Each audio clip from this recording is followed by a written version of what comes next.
Hi guys, welcome to my YouTube channel. In this video, let's learn a Python program, that is write a Python program to print hello 10 times.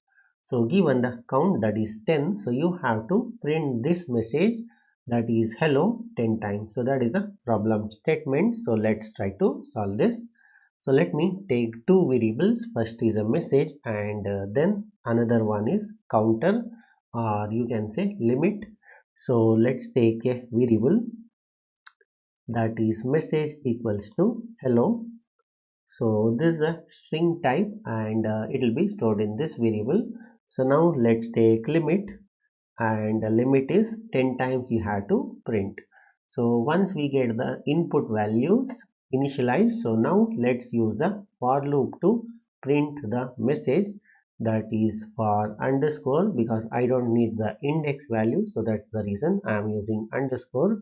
And let's use in range of 10, or you can say we have already initialized it, that is let's use the limit, and we have to print the message 10 times.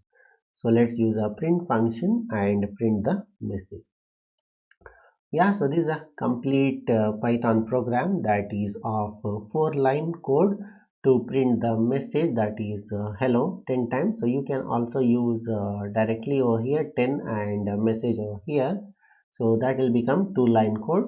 So for the documentation purpose, so I have initialized everything and started using as a variables. So this is a complete Python program. So let me execute this and let me show you how it works. So you can see hello has been printed 10 times. This is 3, 4, 5, and this is the 5. So you can see this hello message has been printed 10 times.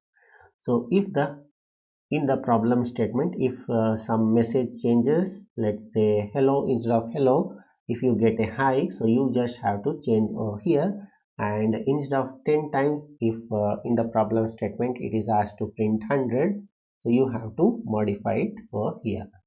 Yeah, so this is a complete Python program to print hello 10 times. So I'll give this code in the description of this video. So that's it in this video. Hope you liked it. Thank you for watching. Bye.